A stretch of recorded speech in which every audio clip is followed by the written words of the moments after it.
اتهم الرئيس التركي رجب طيب أردوغان اليوم الخميس قضاء الاتحاد الأوروبي بإطلاق حملة صليبية ضد الإسلام عبر إصدار قرار يجيز للمؤسسات حظر ارتداء الحجاب في مكان العمل.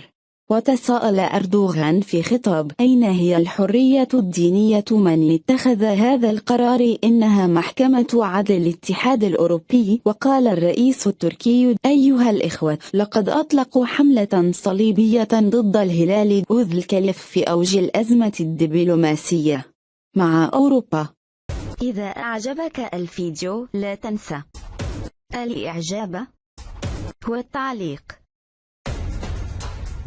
ولكي يصلك كل جديد اشترك الآن.